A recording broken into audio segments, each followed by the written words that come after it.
جب وہ مردے آپس میں ملتے ہیں تو وہ اپنے عمدہ کفنوں پر فخر کرتے ہیں اور اس بارے میں زیادہ غلو سے کام نہ لینا چاہیے۔ اور کفن کفایا صرف دو کپڑے ہیں اور وہ ہیں ازار اور لفافہ۔ ازار اور لفافہ دونوں سر سے پاؤں تک ہوں گے۔ سفید سوتی کپڑے کا کفن افضل ہے، اور کفن میں قمیص کے نہ آستین ہوگی اور نہ کلی ہوگی اور نہ گریبان اور نہ اس کے کنارے سے سیے جائیں گے، اور اگر سی لیے جائیں تو جائز ہے۔ صحیح روایت کے مطابق امامہ باندھنا میت کو مکروہ ہے، اور کفن میں مردہ کو لٹائے جانے کے بعد بائیں جانب سے لپیٹا جائے گا، اس کے بعد دائیں جانب موڑا جائے گا، اور اگر کفن کے کھل جانے کا خطرہ ہو تو اسے سرہانے اور پائنتی کی طرف سے باندھ لیا جائے گا۔ اور عورت کے مسنون کفن میں دو چیزیں اور بڑھا دی جائیں گی، ایک اوڑھنی اس کے سر اور چہرے کے لیے اور دوسری سینہ بند اس کی چھاتیوں کے باندھنے کے لیے۔ یہ عورت کے لیے کفن سنت ہے۔ عورت کے لیے کفن کفایت میں صرف ایک اوڑھنی زائد کر دی جائے گی، اور عورت کے سر کے بالوں کو دولت بنا کر اس کی قمیص کے اوپر سینے پر رکھ دی جائیں گی۔ مرد اور عورت دونوں کے کفن کو اس کے لپیٹنے سے پہلے پاک بار خوشبو کی دھونی دی جائے گی۔ اور کفن ضرورت یہ ہے کہ جب مرد یا عورت کو مذکورہ دونوں کفنوں میں سے کوئی کفن بھی میسر نہ ہو تو پھر جتنا کپڑا بھی میسر ہو اس میں مردہ کو لپیٹ کر اسے دفنایا جائے گا۔ فصل الصلاۃ علیہ فرض کفایۃ وارکانها التکبیرات والقیام وشرائطها ستۃ اسلام المیت وطہارتہ وتقدمہ وحضورہ او حضور اکثر بدنہ او نصفہ ما راسہ وکون المصلی علیہ۔ ترجمہ: فصل میت پر نماز فرض کفایہ ہے اور اس کے ارکان 4 تکبیرات اور قیام ہے، اور اس کی شرائط 6 ہیں: میت کا مسلمان ہونا اور اس کا پاک ہونا، اس کے آگے ہونا، اس کا سامنے ہونا یا اس کے بدن کا اکثر حصہ یا نصف حصہ بما سر کے سامنے ہونا، اور یہ کہ اس پر نماز پڑھنے والا صفحہ نمبر 189 غیر راکب بلا عذر وکون المیت علی الارض فان کان علی دابۃ علی اید الناس لم تجز الصلاۃ علی المختار الا من عذر وسننها اربع قیام الامام بحذاء صدر المیت ذکرا کان او انثى والثناء بعد التکبیرات الاولى والصلاۃ علی النبی صلی اللہ علیہ وسلم بعد الثانیات والدعاء للمیت بعد الثالثات ولا يتعین له شیء وان دعا بالمأثور فهو احسن وابلغ ومنه ما حفظ اوفا من دعاء النبی صلی اللہ علیہ وسلم اللهم اغفر له وارحمه وعافه واعف عنه واکرم نزله ووسع مدخله واغسله بالماء والثلج والبرد ونفه من الخطایا کما ینقی الثوب الابیض من الدنس۔ ترجمہ: اور یہ کہ اس پر نماز پڑھنے والا بغیر کسی عذر کے سوار نہ ہو، اور یہ کہ میت زمین پر ہو، پس اگر سواری پر ہو یا لوگوں کے ہاتھوں میں ہو تو نماز جائز نہیں ہوگی قول مختار کے مطابق، البتہ اگر عذر سے ہو۔ اور اس کی سنتیں 4 ہیں: امام کا میت کے سینے کے سامنے کھڑے ہونا خواہ میت مذکور ہو یا مؤنث، اور ثنا پڑھنا پہلی تکبیر کے بعد، اور نبی صلی اللہ علیہ وسلم پر درود پڑھنا دوسری تکبیر کے بعد، اور دعا میت کے لیے تیسری تکبیر کے بعد، اور اس کے لیے کوئی چیز متعین نہیں، اور اگر معصورہ دعا کرے تو وہ زیادہ احسن اور ابلغ ہے۔ اور معصور دعاؤں میں وہ ہے جو کہ اوف نے نبی صلی اللہ علیہ وسلم کے دعا سے یاد کیا ہے: اے اللہ اسے بخش دے اور اس پر رحم فرما، اور اس کو عافیت دے اور اس کو معاف کر، اور اس کی آمد کو مکرم فرما، اور اس کی قبر کشادہ کر دے، اور اسے پانی برف اور اولے سے دھو دے، اور اس کو خطاؤں سے اس طرح پاک فرما جس طرح سفید کپڑے کو میل کچیل سے پاک کیا جاتا ہے۔ صفحہ نمبر 190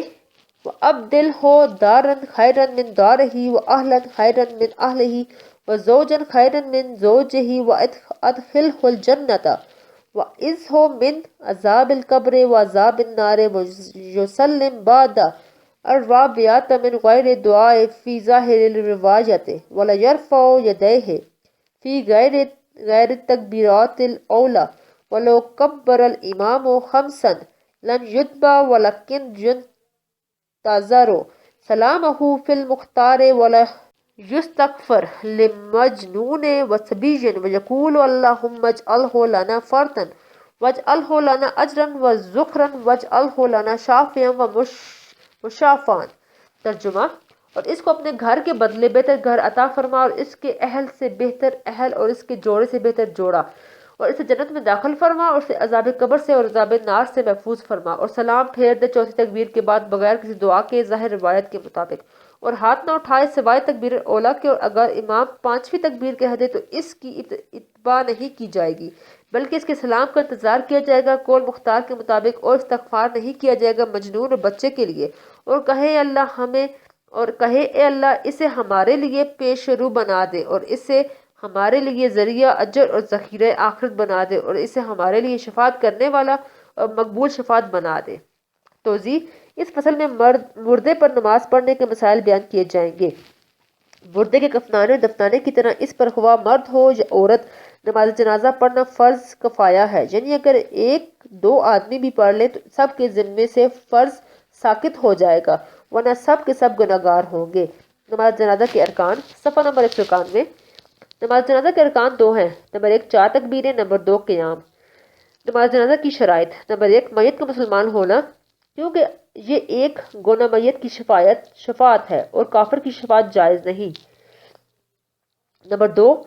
میت کا پاک ہونا، اور نیز وہ مکان جہاں پر نماز پڑھی جاتی ہو اس کا پاک ہونا۔ نمبر 3 میت کا سامنے ہونا۔ نمبر 4 خود سالم مردہ سامنے موجود ہو، یا اس کے بدن کا زیادہ حصہ یا بدن کا آدھا حصہ ہو لیکن سر بھی ساتھ موجود ہو۔ نمبر 5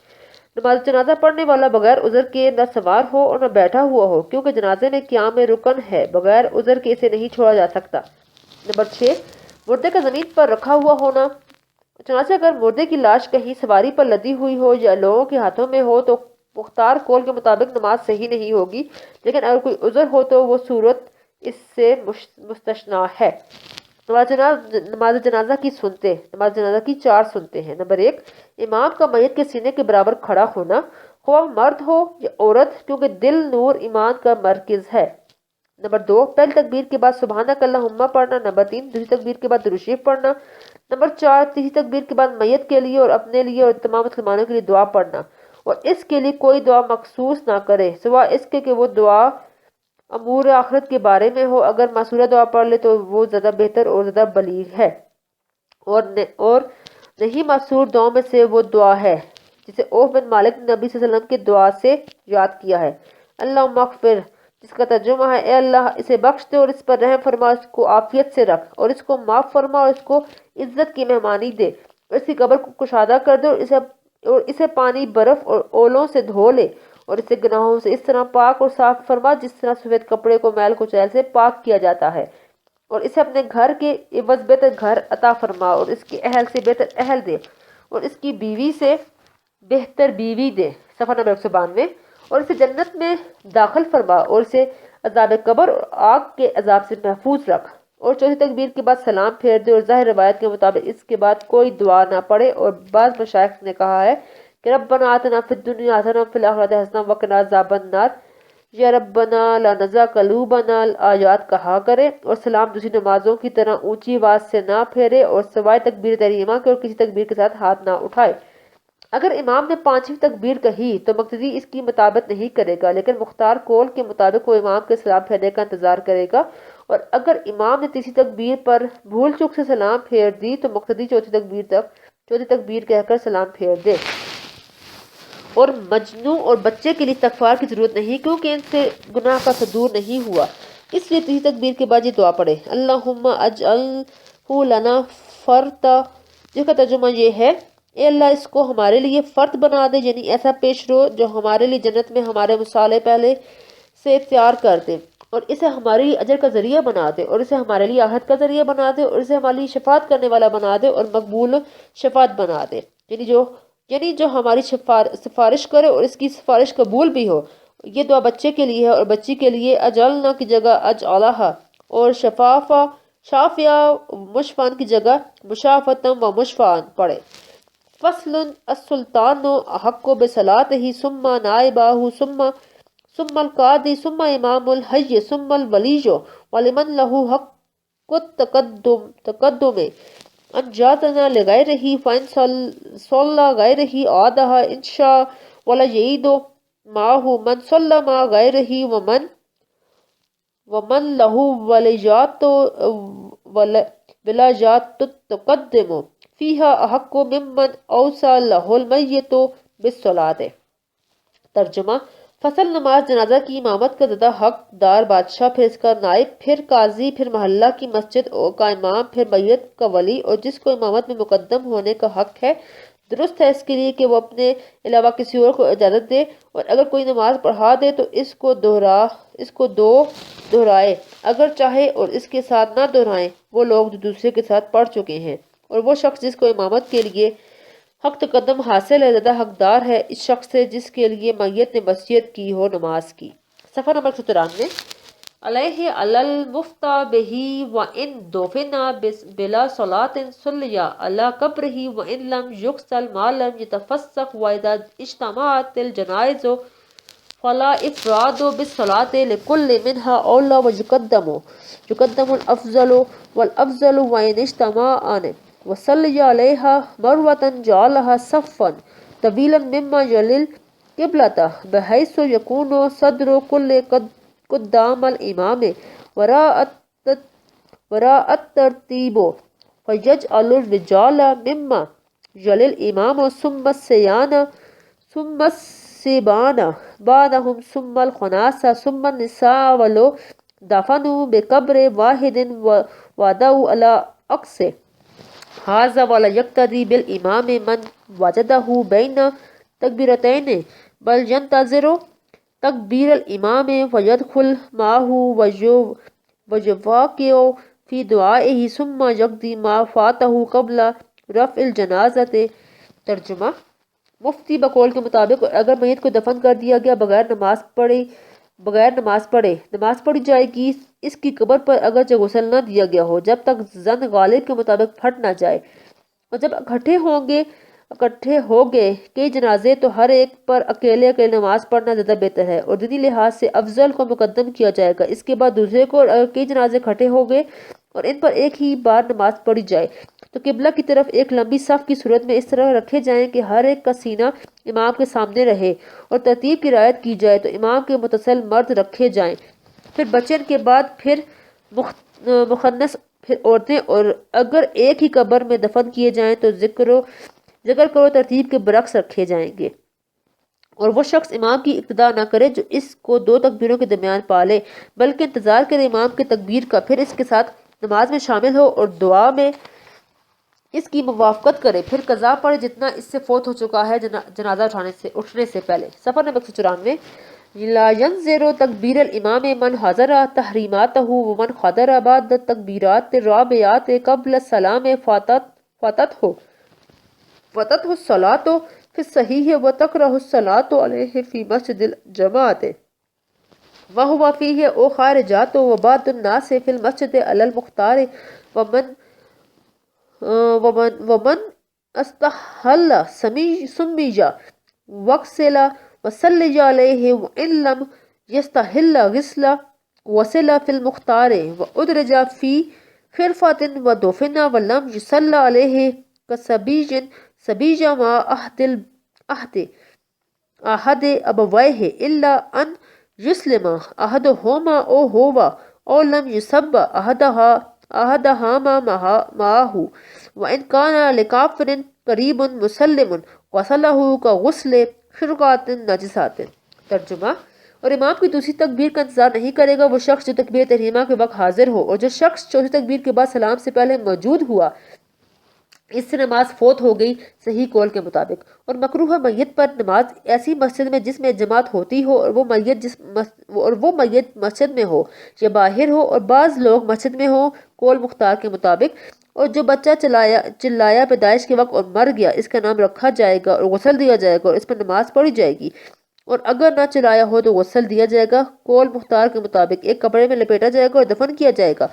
اور اس پر نماز نہیں پڑھی جائے گی جیسے وہ بچہ جو والدین میں سے کسی ایک کے ساتھ دارالحرب سے قید کیا گیا ہو، البتہ اگر والدین میں سے کوئی ایک مسلمان ہو جائے یا وہ خود یا والدین میں سے کوئی ایک بھی اس کے ساتھ قید نہ کیا گیا ہو تو نماز پڑھی جائے گی، اور اگر کسی کافر میت کا کوئی مسلمان عزیز ہو تو اس کو غسل دے ناپاک کپڑے کے دھونے کی طرح۔ صفحہ نمبر 195۔ وَقَفَّنَهُ فِي خِرْقَةٍ وَأَلْقَاهُ فِي خُفْرَةٍ أَوْ دَفَعَهُ إِلَى أَهْلِ ملته ولا يصلى على باغ وقاطع طريق قتل في حالة محاربات وقاتل بالخنق غيلة ومكابر في المصر ليلا بالسلاح ومقتول عصبية وإن غسلوا وقاتل نفسه يقتل ويصلي عليه لا على قاتل أحد ابویہ عمدن۔ ترجمہ، اور اس کو ایک کپڑے میں لپیٹنے اور اس کو ایک گھڑے میں ڈال دے، اس کو اپنے اہل مذہب کے سپرد کر دے، اور نماز نہیں پڑھی جائے گی باغی پر، اس ڈاکو پر جو حالت جنگ میں قتل کیا جائے اور پوشیدہ طور پر لوگوں کو گلا گھونٹ کر قتل کرنے والے پر، اور شہر میں رات کے وقت ہتھیار کے ساتھ ڈاکہ ڈالنے والے پر، اور عصبیت میں جنگ کرتے ہوئے قتل ہونے والے پر، اگرچہ ان کو غسل دیا جائے گا، اور اپنے آپ کو قتل کرنے والے کو غسل دیا جائے گا، اور اس پر نماز پڑھی جائے گی، نہ والدین میں سے کسی ایک کو قصداً قتل کرنے والے پر۔ توضیح: اس فصل میں میت پر نماز پڑھانے سے زیادہ مستحب افراد وغیرہ کے بارے میں مسائل بیان کیے جائیں گے۔ مردے پر نماز جنازہ پڑھانے کا سب سے زیادہ حقدار بادشاہ وقت ہے۔ اگر وہ موجود ہو تو وہ پڑھائے گا، اور اگر وہ نہ ہو تو پھر نائب سلطان پڑھائے گا، اور اگر وہ بھی موجود نہ ہو تو پھر قاضی پڑھائے گا، اور اگر وہ بھی موجود نہ ہو تو محلے کا امام پڑھائے، کیونکہ زندگی میں وہ اس کی امامت پر راضی تھا، ورنہ پھر اس میت کا ولی پڑھائے۔ اور جو کوئی نماز پڑھانے کا حقدار ہو وہ اپنی جگہ کسی اور کو اجازت دے دے تو درست ہے، کیونکہ اس شخص نے اپنا حق چھوڑ دیا۔ اگر ان میں سے کسی اور نے بغیر حقدار کی اجازت کے نماز جنازہ پڑھائی تو وہ حقدار اگر چاہے اس کا اعادہ کر سکتا ہے، اور اس شخص کے ساتھ وہ لوگ جو دوسرے کے ساتھ پڑھ چکے ہیں نماز نہ دہرائیں، کیونکہ نفلی طور پر نماز جنازہ پڑھانا ناجائز ہے۔ اور اگر میت نے کسی شخص کے لیے نماز جنازہ پڑھانے کی وصیت کی ہو اور اس وقت اس سے زیادہ حقدار موجود ہوں تو جس شخص کے لیے مردے نے وصیت کی ہو تو اس کی بنسبت وہ دوسرا شخص نماز جنازہ پڑھانے کا زیادہ حقدار ہے۔ یہی قول مفتی ہے اور مولانا سعد التشہید اس کے قائل ہیں۔ صفحہ نمبر 196۔ اگر کسی شخص کو بغیر نماز جنازہ پڑھائے دفنا دیا گیا تو غالب گمان کے مطابق جب تک اس کا بدن پھٹ نہ گیا ہو اس پر نماز جنازہ پڑھی جائے گی، اگرچہ اسے نہلایا نہ گیا ہو۔ اور اگر بیک وقت کئی ایک جنازے اکٹھے ہو گئے تو ہر ایک پر الگ الگ نماز جنازہ پڑھانا بہتر ہے۔ دین کے لحاظ سے جو شخص بہتر ہو اس کا پہلے جنازہ پڑھایا جائے گا، اس کے بعد درجہ بدرجہ اوروں کا۔ اور اگر کئی ایک جنازے بیک وقت اکٹھے ہوئے اور ان پر ایک ساتھ نماز جنازہ پڑھی جاتی ہو تو ان سب کو امام کے سامنے قبلے کی طرف لمبی صف کی صورت میں اس طرح رکھا جائے گا کہ ہر مردے کا سینہ امام کے سامنے آ جائے، اور اس میں بھی ترتیب کی رعایت کی جائے، اور وہ یوں کہ امام کے نزدیک مرد مردے رکھے جائیں، پھر بچے، پھر اس کے بعد خنسا جو نہ مرد ہو نہ عورتیں، پھر عورتیں۔ اور اگر کئی مردے ایک ہی اجتماعی قبر میں دفنائے جائیں تو ترتیب سابقہ ترتیب کے برعکس ہوگی، یعنی قبلے کی طرف پہلے مرد اور اس کے بعد بچے، پھر خنسا، پھر عورتیں۔ اور اگر سب مرد ہوں تو قبلہ کی طرف سب میں دینی لحاظ سے افضل، پھر اس کے بعد درجہ بدرجہ۔ جب کوئی شخص نماز جنازہ میں دو تکبیروں کے درمیان شریک ہو جائے تو وہ اس طرح شریک نماز نہیں ہوگا، بلکہ امام کے تکبیر کہنے کا انتظار کرے۔ جب امام تکبیر کہے تو یہ بھی اللہ اکبر کہہ کر نماز میں شریک ہو اور دعا پڑھنے میں اس کے ساتھ موافقت کرے۔ امام کے نماز ختم کرنے کے بعد جتنی تکبیرات اس سے فوت ہو چکی ہوں تو جنازہ اٹھائے جانے سے پہلے ان کی قضا کرے۔ اگر دعائیں درمیان میں پڑھ سکتا ہو تو پڑھ لے، نہیں تو صرف تکبیرات کہے اور سلام پھیر دے۔ اگر امام کی تکبیر اولیٰ کے بعد کوئی نماز جنازہ میں شریک ہو اور امام نے ابھی دوسری تکبیر نہ کہی ہو اور انتظار کیے بغیر نماز میں شریک ہو جائے تو وہ یوں سمجھا جائے گا کہ اس نے اس پہلی تکبیر کو پا لیا۔ تو امام کے سلام پھیرنے کے ساتھ وہ بھی سلام پھیر دے۔ جو شخص چوتھی تکبیر کے بعد نماز جنازہ میں شریک ہوا اور امام نے ابھی تک سلام نہیں پھیرا تو اس کی نماز جنازہ فوت ہو گئی۔ صحیح روایت کے مطابق جنازہ گاہ کی بجائے مسجدوں میں نماز جنازہ پڑھنا، خواہ مرد اور امام اور کچھ لوگ مسجد سے باہر ہوں اور کچھ مسجد کے اندر ہوں یا اس کے برعکس ہوں، مختار قول کے مطابق ایسا کرنا مکروہ ہے۔ لیکن علامہ نفسی فرماتے ہیں کہ اگر امام مسجد سے باہر ہو اور کچھ نمازی بھی اس کے ساتھ باہر ہوں تو اس میں کوئی کراہت نہیں۔ نوٹ: شاہراہ عام میں اور دوسرے لوگوں کی زمین میں نماز جنازہ پڑھنا بھی مکروہ ہے۔ صفحہ نمبر 197۔ اگر بچہ پیدائش کے وقت چلایا، یعنی اس نے کچھ حرکت کی یا چیخ لگائی لیکن پیدائش کے بعد مرا ہوا تھا، تو اس کا نام رکھا جائے گا اور اس کو نہلایا جائے گا اور اس پر نماز پڑھی جائے گی، اور اگر اس بچے نے چیخ نہیں نکالی اور سام الخلقت بھی نہیں تھا تو مختار قول یہ ہے کہ کہ اس سے نہلایا جائے اور پھر کپڑے میں لپیٹ کر دفنا دیا جائے گا اور اس پر نماز جنازہ نہیں پڑھی جائے گی۔ جیسے کوئی نابالغ بچہ ہو اور وہ اپنے والدین میں سے کسی ایک کے ساتھ قیادی بن کر آئے اور وہ مسلمان نہ ہو اور اسی بچپن کی حالت میں وہ فوت ہو گیا تو اس کے ساتھ بھی ایسا ہی سلوک کیا جائے گا، یعنی اس پر نماز جنازہ نہیں پڑھی جائے گی۔ اور اگر اس بچے کے والدین میں سے کوئی ایک مسلمان ہو چکا یا وہ خود مسلمان ہو چکا جبکہ وہ سمجھدار ہو تو اس کا سلام معتبر ہوگا اور اس پر نماز جنازہ پڑھی جائے گی۔ اور اگر کسی کافر کا کوئی قریبی شخص مسلمان ہو تو وہ اس مردے کافر کو نہلا دے گا اس طرح جس طرح کسی نے پاک کپڑے کو دھویا جاتا ہو، اور پھر اسے ایک کپڑے میں لپیٹ کر ایک گھڑے میں ڈال دے گا یا اس کو اپنے ہم مذہب کے حوالے کرے گا۔ باغی اور راہزن ڈاکو جنگ کی حالت میں مارا جائے تو اس پر نماز جنازہ نہیں پڑھی جائے گی۔ اور پوشیدہ طور پر لوگوں کو گلا گھونٹ کر قتل کرنے والے پر، شہر میں رات کے وقت ہتھیاروں کے ساتھ ڈاکہ ڈالنے والے پر اور تعصب اور حمیت کی جنگ لڑتے ہوئے قتل ہونے والے پر بھی نماز جنازہ نہیں پڑھی جائے گی اگرچہ ان کو نہلایا گیا ہو۔ خودکشی کرنے والے کو نہلایا جائے گا اور اس پر نماز جنازہ پڑھی جائے گی، لیکن اپنے والدین میں سے کسی کو قتل کرنے والے پر نماز جنازہ نہیں پڑھی جائے گی۔ فصل فی حملہا و دفنہا، فصل ہے جنازہ کے اٹھانے اور اس کے دفن کرنے کے بیان میں۔ یسن لحملہا اربعۃ رجال و ینبغی حملہا اربعین خطوات یبدأ بمقدمہا الایمن علی یمینہ و یمینہا ما کان جہۃ یسار الحامل ثم مؤخرہا الایمن علیہ۔ ترجمہ: مسنون ہے جنازہ کا اٹھانا 4 آدمیوں سے اور موزوں ہے اٹھانا اس کا 40 قدم تک، اور شروع کرے گا اس کے اگلے دائیں جانب سے، اور اس جنازے کا دایاں وہ ہے جو اٹھانے والے کے بائیں کی طرف ہو، اور پھر اس کا پچھلا دایاں جانب۔ صفحہ نمبر 198۔ ثم مقدمہ الایسر علی یسارہ ثم یختم الایسر علیہ ویستحب الاسراء بها بلا خبب وهو ما یودی الی اضراب المیت والمشء خلفها افضل من المشي امامها كفضل صلاة الفرض على النفل ویکرہ رفع الصوت بالذکر والجلوس قبل وضعها ویحذر القبر نصف قامت او الى الصدر وان زید کان حسنا ویلحد ولا یشق الا فی ارض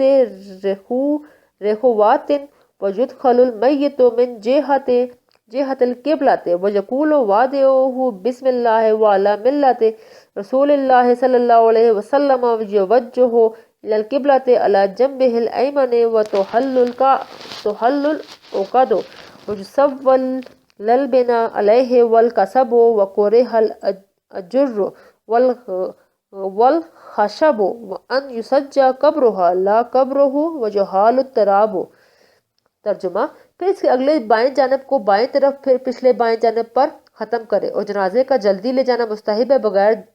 خبب کے، اور وہ خبب وہ رفتار ہے جس سے میت کو جھٹکے لگیں، اور جنازے کے پیچھے چلنا افضل ہے جنازے کے آگے چلنے سے، جیسے کہ فرض نماز کی فضیلت ہے نفل نماز پر، اور مکروہ ہے بلند آواز سے ذکر کرنا جنازہ لے جاتے ہوئے اور بیٹھنا جنازے رکھے جانے سے پہلے۔ اور قبر کھودی جائے گی نصف قد کے بقدر سینے تک، اور اگر زدہ ہو جائے تو اچھا ہے، اور لحد بغلی قبر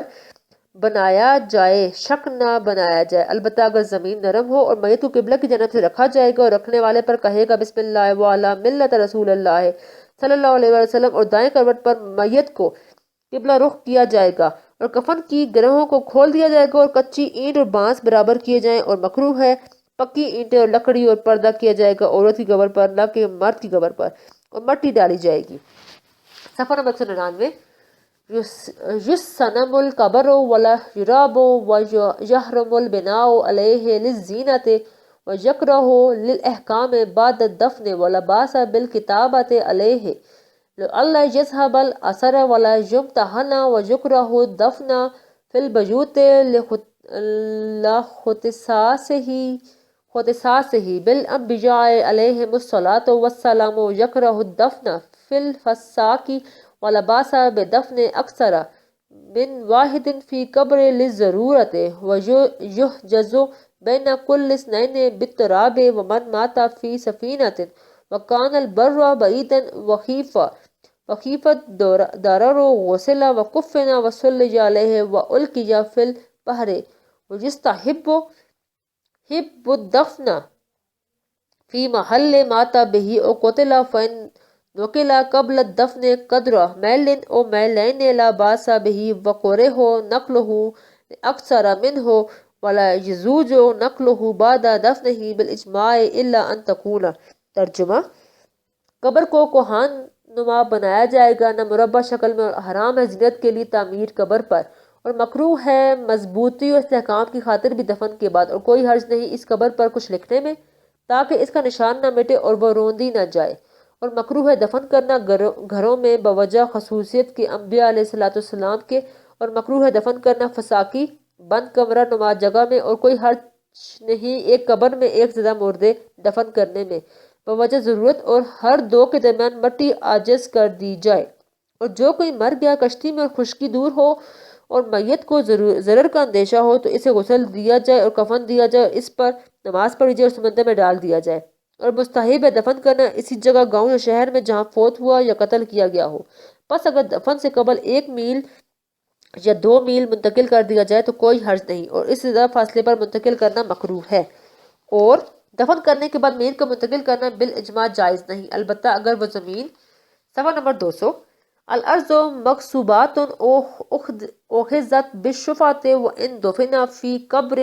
حفر لغیرہ ضامن قیمت الحفر ولا یخرج منہ وینبش لمتاع سقط فیہ ولکفن مغصوب ومال مع المیت ولا ینبش بوضعہ لغیر القبلۃ او علی یسارہ واللہ اعلم۔ ترجمہ: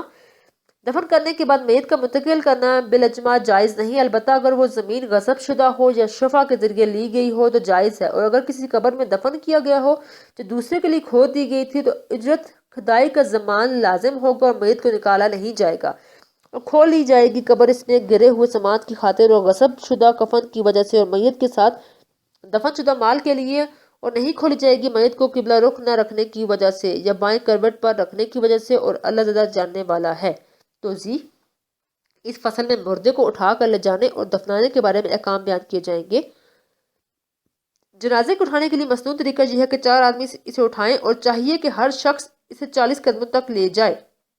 اور وضو کہ اس کی ابتدا اس کے اگلے دائیں جانب سے کریں، اور اس جنازے کا دایاں جانب وہ ہے جو اٹھانے والے شخص کی بائیں طرف ہو، اور پھر اس کا پچھلا دایاں جانب، پھر اس کے اگلے بائیں جانب کو بائیں طرف، پھر پچھلے بائیں جانب پر ختم کرے۔ مردے کو جلدی تیز لے جانا مستحب ہے، لیکن بغیر حبب کی، یعنی اس قدر جلدی بھی نہیں کہ مردے کو جھٹکے لگیں۔ جنازے کے پیچھے پیچھے چلنا اس سے آگے چلنے سے اتنا ہی بہتر ہے کہ جتنا فرض نماز پڑھنا نفل نماز پڑھنے سے بہتر ہے، اور جنازہ لے جاتے وقت بلند آواز سے ذکر کرنا مکروہ ہے، اور اسی طرح جنازے کو زمین پر رکھنے سے پہلے لوگوں کا بیٹھ جانا مکروہ ہے، اور قبر آدمی کی آدھے دھڑ تک یا سینے تک کھود دی جائے گی، اور اگر اس سے زیادہ گہری کھود دی جائے تو بہتر ہے۔ قبر میں لحد بنایا جائے گا، اس میں شک نہ بنایا جائے گا، اور ہاں اگر زمین نرم ہو تو پھر شک بنایا جائے، لحد نہیں، کیونکہ پھر قبر کے بیٹھ جانے کا خطرہ ہوگا۔ صفحہ نمبر 201۔ نوٹ: لحد قبر میں قبلے کی جانب میت کے لیے ایک گھڑا کھود دینا جس میں میت کو رکھا جائے لحد کہلاتا ہے۔ شک: قبر کے درمیان میں میت کے لیے جگہ بنائی جائے تو اسے شک کہتے ہیں، جس میں اسے رکھ کر اس کے اوپر دیواروں پر پتھر وغیرہ رکھ کر قبر کو بند کیا جائے گا، اور دفنانے کے وقت میت کو قبلہ کی طرف سے قبر میں اتارا جائے گا، اور مردے کو قبر میں رکھنے والا کہے گا بسم اللہ وعلیہ ملت رسول اللہ صلی اللہ علیہ وسلم، اور مردے کے دائیں جانب پر اس کا چہرہ قبلہ رخ کر دیا جائے گا، اور کفن کو جو گرہ لگائے گئے ہوں وہ کھول دیے جائیں گے، اور لحد پر کچی اینٹیں لگا دی جائیں گی، اور مستحب ہے بانس کا لگا دینا، اور پکی اینٹوں کا لکڑی کا لگا دینا مکروہ ہے، اور عورت کو قبر پر پردہ کیا جانا مستحب ہے لحد میں اینٹیں لگانے تک اس کے پردے کی خاطر، اور جب لحد میں اینٹیں لگا دی جائیں پھر پردہ کرنے کی ضرورت نہیں، اور مرد کے قبر پر پردہ نہیں کیا جائے گا۔ اس کے بعد اس پر مٹی ڈالی جائے گی، پھر ہاتھوں سے یا بیلچہ وغیرہ سے، اور مستحب ہے کہ سر کے جانب سے 3 بار مٹی قبر میں ڈالی جائے، پہلی بار مٹی ڈالتے وقت منہا خلقن کم، دوسری بار مٹی ڈالتے وقت وفیہا نعیدکم، اور تیسری بار ومنہا نخرجکم تازتا آخرہ پڑھنا جائیے، اور قبر کو ہاند کی طرح بنایا جائے گا اور اسے چوکور شکل میں نہیں دیا جائے گا، اور قبر کی رہائش کے لیے اس پر تعمیر کرنا حرام ہے، اور دفنانے کے بعد اس کی پختگی کے لیے تعمیر کرنا مکروہ ہے، اور اس قبر پر کچھ لکھنے میں کوئی حرج نہیں تاکہ اس کا نام و نشان نہ مٹے اور وہ روندے نہ جائیں۔ مردوں کو اپنے گھروں میں نہیں دفنائیں گے، کیونکہ یہ خصوصیت ہے انبیاء علیہ السلام کی، اور مردوں کو بند کر کمرہ نما جگہوں میں دفنانا بھی مکروہ ہے۔ ضرورت کے وقت ایک قبر میں کئی مردوں کو ایک ساتھ دفن کرنے میں کوئی حرج نہیں، لیکن ہر دو مردوں کے درمیان مٹی ڈالی جائے گی۔ اس طرح کرنے کا بعض غزوات میں رسول صلی اللہ علیہ وسلم نے حکم دیا ہے۔ نوٹ: اگر پرانی قبر کھود دی جائے اور اس میں مردہ گل کر مٹی بن گیا ہو تو کسی دوسری میت کو اس جگہ دفنانے میں کوئی حرج نہیں، البتہ پہلے مردے کی ہڈیوں کے ساتھ نہیں چھڑا جائے گا۔ صفحہ نمبر 202۔ اگر کوئی شخص چلتی کشتی میں سمندر میں فوت ہو گیا اور خشکی ابھی دور ہو اور میت کو ضرر کا اندیشہ ہو تو اسے نلا دلا کر اور کفنانے کے بعد سمندر میں پھینک دیا جائے۔ جو کوئی بھی جہاں کہیں وفات پا جائے یا قتل کیا جائے تو اسی شہر یا گاؤں میں دفنانا مستحب ہے، اور اگر 2 میل کے فاصلے پر دفنانے سے پہلے اسے لے جایا جائے تو اس میں کوئی حرج نہیں، اور اس معمولی مقدار سے زیادہ دور لے جانا مکروہ ہے۔ اور میت کو دفنانے کے بعد اس کی لاش کو نکال کر دوسری جگہ لے جانا بالاتفاق ناجائز ہے، ہاں مگر اس صورت میں کہ جہاں پر اسے دفنایا گیا وہ زبردستی حاصل کی جانے والی زمین ہو۔ اگر اس زمین کا مالک اس کے لے جانے کے لیے کہے تو مجبوراً لے جانا پڑے گا، یا وہ زمین حق شفا کی بنا پر حاصل کی گئی ہو، یعنی کسی نے زمین خریدی اور میت کو اس میں دفنایا، پھر کسی نے وہ زمین اس سے حق شف کی بنا پر حاصل کر لی، تو اس صورت میں بھی لاش کو نکال کے دوسری جگہ لے جانا جائز ہے۔ اور اگر کسی مردے کو ایسے قبر میں دفنا دیا گیا تو دوسرے کے لیے کھدوائی گئی تھی تو وہ اس قبر کی کھدائی کا ضامن ہوگا، جو اس کے ترکہ میں سے لیا جائے گا، اور میت کو وہاں سے نہیں نکالا جائے گا۔ اگر میت کو دفناتے وقت قبر میں موجود لوگوں میں سے کسی کا مال گر گیا ہو، یا اس مردے کو زبردستی حاصل کیے ہوئے کفن میں دفنایا گیا ہو، یا اس مردے کے ساتھ مال قبر میں پڑا ہوا ہو، تو ان سب صورتوں میں میت کی قبر کو کھول کر اس مال کے نکالنے کی اجازت ہے۔ اور اگر میت کو قبلہ رخ نہ کیا گیا ہو یا اسے بائیں قبر پر لٹایا گیا ہو تو ان صورتوں میں اس قبر کو دوبارہ نہیں کھولا جائے گا۔ فصل فی زیارت القبور، فصل ہے قبروں کی زیارت کے بیان میں۔ ندب زیارتها للرجال والنساء على الأصح ويستحب قراءة ياسين لما ورد أنه من دخل المقابر وقرأ ياسين خفف الله عنهم يومئذ وكان له بعدد ما فيها حسنات، ولا يكره الجلوس للقراءة على القبر في المختار، وكره القعود على القبور لغير قراءة ووطئها والنموم وقضاء الحاجات علیہا وقلع الحشیش والشجر من المقبرة ولا باس بقلع الجابس منہما۔ ترجمہ: مستحب ہے زیارت کرنا قبروں کا مردوں اور عورتوں کے لیے۔ زیادہ صحیح قول کے مطابق مستحب ہے سورہ یاسین کا پڑھنا بوجہ اس حدیث شریف کے کہ جو شخص قبرستان داخل ہوا اور سورہ یاسین پڑھی تخفیف فرما دیتا ہے، اللہ ان سے اس دن عذاب میں اور اس تلاوت کرنے والے کے لیے دفن شدہ مردوں کہ بقدر نیکیاں ملتی ہیں۔ اور مکروہ نہیں ہے بیٹھنا قبر پر تلاوت کے لیے قول مختار کے مطابق، اور بغیر تلاوت قبروں پر بیٹھنا مکروہ ہے۔ اور روندنا قبروں کا اور سونا اور رفع حاجت کرنا اس پر اور گھاس کا اکھاڑنا اور درخت کا قبرستان میں سے مکروہ ہے، اور خشک گھاس اور درخت کے اکھاڑنے میں کوئی حرج نہیں۔ صفحہ نمبر 203۔ توضیح: اس فصل میں قبروں کی زیارت کرنے کے مسائل بیان کیے جائیں گے۔ مردوں اور عورتوں سب کے لیے مقبرے کو جانا مستحب ہے صحیح قول کے مطابق، لیکن یہ خیال رکھے کہ جاتے وقت دوسرے قبروں کو رونا نہ پڑے اور دوسرے مفسدات اور محرمات کا خدشہ نہ ہو۔ قبر پر حاضری دینے والے کے لیے مستحب ہے کہ وہ وہاں پر سورہ یاسین شریف پڑھے، کیونکہ حضرت انس سے منقول ہے کہ رسول صلی اللہ علیہ وسلم سے منقول ہے کہ جو شخص مقبرہ جائے اور وہاں پر سورہ یاسین پڑھے اور اس کا ثواب مردوں کو بخش دے تو اس کی برکت سے اللہ تعالیٰ ان سے اس دن کے عذاب میں تخفیف کر دے گا اور عذاب ان سے اٹھا لے گا، اور پڑھنے والے کے لیے اس مقبرے میں جو موجود مردوں کے برابر نیکیاں ملیں گی۔ قبر کے پاس تلاوت کرنے کے لیے بیٹھنا مکروہ نہیں، تاکہ پڑھنے والا اطمینان اور تدبر کے ساتھ تلاوت کر سکے، اور قبروں کو پاؤں کے نیچے روننا یعنی ان پر سے اس طرح چلنا کہ قبروں پر قدم رکھ کر چلے تو ایسا کرنا مکروہ ہے۔ قبروں پر سونا بھی مکروہ ہے۔ قبروں پر قضاء حاجت کرنا یا پیشاب کرنا مکروہ تحریمی ہے۔ مقبرہ میں سے سبز گھاس کا اکھیڑنا اور اس طرح مقبرے میں سے سرسبز درخت کا کاٹنا بھی مکروہ ہے، کیونکہ جب تک وہ سرسبز ہو تو اللہ تعالیٰ کی تسبیح بیان کرتا ہے تو مردہ اس سے انس لیتا ہے اور ان کے لیے ذکر الہی کی وجہ سے رحمت خدا بندی ان پر برستی ہے۔ خشک گھاس کے اکھاڑنے اور سوکھی درخت کے کاٹنے میں کوئی حرج نہیں۔ صفحہ نمبر 204۔ باب الاحکام احکام شہید، باب شہید کے احکام کے بیان میں۔ الشہید المقتول میت بأجلہ عندنا اہل السنت والشہید من قتلہ اہل الحرب او اہل البغی او قطع طریق او اللصوص فی منظرہ لیلا ولو بمسکل او وجد فی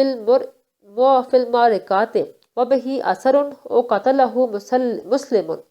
ظلما عمدا بمحدد وكان مسلما بالغا خالجا عن حیز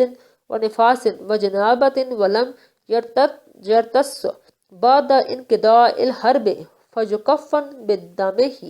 وثيابه ويصلى عليه بلا غسل وينزع عنه ما ليس صالحا للكفن كالفرو والحشو والسلاح والزرع ويزاد وينقص في ثيابه وقرہ نزع جمیعها ویغسل۔ ترجمہ: شہید مقتول اپنے اجل وقت معین پر ہی وفات پاتا ہے۔ ہمارے اہل سنت کے نزدیک اور شہید وہ ہے جس کو قتل کیا گیا ہو اہل حرب نے یا باغیوں نے یا ڈاکوؤں نے یا چوروں نے رات کو اپنے گھر میں اگرچہ بھاری غیر دھاردار چیز سے ہو یا مارکہ میدان کارزار میں پایا جائے اور اس پر اثر زخم وغیرہ ہو یا اس کو کسی مسلمان نے ظلماً قصداً دھاردار آلے کے ذریعے قتل کیا ہو اور تھا یہ مقتول مسلمان بالغ حیض و نفاس اور جنابت سے خالی اور لڑائی ختم ہونے کے بعد پرانا نہ ہوا ہو، بس اس کو کفن دیا جائے گا اس کے خون اور اس کے کپڑوں سمیت اور اس پر نماز پڑھی جائے گی بغیر غسل دیے اور اتارے جائیں گے اس سے وہ چیزیں جو کفن کے لیے موزوں نہ ہو جیسے پوستین اور روئی دار کپڑے اور اسلحہ اور زرہ، اور اس کے کپڑوں میں کمی و بیشی کی جائے گی اور سارے کپڑوں کا اتارنا مکروہ ہے، غسل دیا جائے گا۔ صفحہ نمبر 205۔ ان قتل سبیجن او مجنونن او حائزن او نفسا او جنبن او رتس بعد انقضاء الحرب بان اقل او شرب او نام او تداوى او مدى وقت الصلاة وهو ياكل او نقل من المعركات لا لخوف وطئ الخيل او اوسا او باء او اشترى او تكلم بكلام كثير وان وجد ما ذكر قبل انقضاء الحرب لا يكون مرتسا ويغسل من قتل في المصر ولم يعلم انه قتل بمحدد ظلما او قتل بحد او قود ويصلى عليه۔ ترجمہ: اگر قتل ہوا بچہ یا مجنون یا حیض والی عورت یا نفاس والی عورت یا جنب یا پرانا پڑ گیا ہو اختتام جنگ کے بعد، اور پرانا پڑنا یہ ہے کہ کچھ کھا لیا یا پی لیا یا سو گیا یا علاج کیا یا ایک نماز کا وقت گزر جائے اور وہ ہوش میں ہو یا منتقل کیا جائے میدان کارزار سے بغیر گھوڑوں کے روندے جانے کے خوف کے، یا وصیت کی یا فروخت کی یا خریدی کوئی چیز یا بہت زیادہ بات چیت کی ہو، اور اگر مذکورہ باتیں اختتام جنگ سے قبل پائی جائیں تو وہ مرتس یعنی پرانا نہیں ہوگا، اور غسل دیا جائے گا اس شخص کو جو قتل کیا جائے شہر میں اور یہ معلوم نہ ہو کہ وہ ظلماً دھاردار آلت سے قتل کیا گیا ہے یا حد میں سزا یا قصاص میں قتل کیا گیا ہے، اور اس پر نماز پڑھی جائے گی۔ توضیح: اس باب میں تشہید کے بارے میں احکام بیان کیے جائیں گے۔ جو شخص مارا جائے خواہ جس سبب سے ہو وہ اپنے اجل مقرر پر وفات پاتا ہے ہمارے یعنی اہل سنت والجماعت کے نزدیک۔ شہید شرعاً وہ کہلاتا ہے جس کو اہل حرب نے یا باغیوں یا راہزنوں نے یا چوروں نے رات کے وقت اپنے گھر کے اندر مارا ہو، اگرچہ کسی بھاری اور وزن دار چیز سے ہو اور دھاردار آلہ نہ ہو، یا وہ شخص میدان کارزار میں پایا جائے اور اس پر زخم وغیرہ کے اثرات ہوں، یا اس سے کسی مسلمان سے ظلماً دھار والے آلے کے ذریعے قتل کیا ہو اور یہ مقتول مسلمان ہو، بالغ ہو، حیض نفاس اور جنابت سے پاک ہو اور لڑائی۔ صفحہ نمبر 206۔ لڑائی ختم ہونے کے بعد اس نے اپنی زندگی سے کچھ دنیوی فائدہ نہ اٹھایا ہو، مثلا نہ کچھ کھایا نہ پیا اور نہ علاج کیا اور نہ خرید و فروخت کیا ہو اور نہ کسی قسم کی وصیت کی ہو، اور زخمی ہونے کے بعد اس پر کسی فرض نماز کا وقت نہ گزرا ہو جس کی وجہ سے اس پر فرض نماز واجب ہو جائے، اور نہ بہت زیادہ باتیں کی ہو، تو ایسے مردے کو اسی طرح خون آلودہ کپڑوں سمیت بغیر نہلائے دھلائے نماز جنازہ پر پڑھ کر دفن کر دیا جائے گا، اور اگر اس کے بدن پر کپڑے کفن کی مقدار سے زائد ہو، مثلا پوستین روئی سے پر کیا ہو کپڑا ذرہ وغیرہ، تو وہ اس سے اتار دیے جائیں گے، اور اگر اس کے بدن پر کپڑے کفن کی مقدار سے کم ہو تو اس کے پہنے ہوئے کپڑوں پر کفن کی خاطر اور کپڑے ادا کیے جائیں گے۔ شہید کے سارے کپڑوں کا اتارنا مکروہ ہے، اس کے بدن پر خون آلودہ کچھ کپڑوں کو چھوڑنا چاہیے تاکہ شہادت کے آثار باقی رہیں، اور اگر وہ مقتول بچہ ہو یا پاگل ہو یا حائضہ اور نفسا عورت ہو یا حالت جنابت میں ہو یا جنگ کے اختتام کے بعد اس نے اپنی زندگی سے کچھ دینوی فائدہ اٹھایا ہو، مثلا کچھ کھایا پیا ہو یا سو گیا ہو یا علاج معالجہ کیا ہو یا ہوش میں ہوتے ہوئے اس پر ایک نماز کا وقت گزر گیا ہو، یا اسے میدان کارزار سے زندہ ہونے کی حالت میں تیمارداری کی خاطر لے جایا گیا ہو، گھوڑوں اور جانوروں کے ٹاپوں کے نیچے اوندے جانے کے خطرے سے نہیں، یا اس نے دنوی امور یا اخروی امور کی وصیت کی ہو، یا اس نے کوئی چیز خریدی یا بیچی ہو، یا زیادہ باتیں کی ہوں، تو یہ مرتس شمار ہوگا۔ ایسے شخص کو غسل دیا جائے گا اور کفنایا جائے گا، اور اگر مذکورہ باتیں اس میں اختتام جنگ سے پہلے پائی جائیں تو وہ مرتس شمار نہ ہوگا بلکہ حقیقی شہید کہلائے گا۔ اور جو شخص شہر میں مارا گیا اور اس کے بارے میں یہ معلوم نہ ہو کہ اسے ظلماً دھاردار آلے سے مارا گیا ہے یا سزا یاب ہو کر حد میں یا قصاص میں مارا گیا ہے، تو اسے نہلایا جائے گا اور اس پر نماز پڑھی جائے گی۔ نوٹ: شہید کا لفظ شہادت یا شہود سے لیا گیا ہے۔ اس کے معنی مشہود کے ہیں، اس کے واسطے جنت کی شہادت دی گئی ہے، اور اس کے معنی شاہد دیکھنے والے کے ہیں، کیونکہ یہ شخص بھی اس کے خون کے قطرے کا زمین پر پہنچنے سے پہلے جنت میں اپنا مقام دیکھ لیتا ہے، اس لیے اس کو شہید کہتے ہیں۔ اس کی دو قسمیں ہیں، حقیقی اور حکمی۔ صفحہ نمبر 7۔ جو شخص حقیقی شہید ہوتا ہے اس کو نہلایا نہیں جائے گا بلکہ اپنے خون آلود کپڑوں میں دفن کیا جائے گا۔ اگر اس کے کپڑے کفن سے زائد ہوں تو وہ زائد کپڑے اس سے اتار لیے جائیں گے، اور اگر اس کے پہنے ہوئے کپڑے مقدار کفن سے کم ہو تو وہ اور کپڑے ملا کر اس کے کفن کے اندازے کو پورا کیا جائے گا۔ شہید حکمی وہ ہوتا ہے جو اگرچہ شہید کے درجے میں تو ہے لیکن دنیا کے احکام کے اعتبار سے اس پر شہید کے احکام مرتب نہ ہوں گے، چنانچہ سے نہلایا جائے گا اور کفنایا بھی جائے گا، البتہ آخرت کے لحاظ سے وہ شہید سمجھا جائے گا۔ نوٹ: ارتس کے معنی ہے زخمی کو میدان کارزار سے زخمی حالت میں لے جایا جائے، یعنی اس پر کافی وقت گزر جائے، ایسے زخمی کو رسیت کہتے ہیں۔ صحہ اور منجد میں اس کے یہی معنی لکھے ہیں۔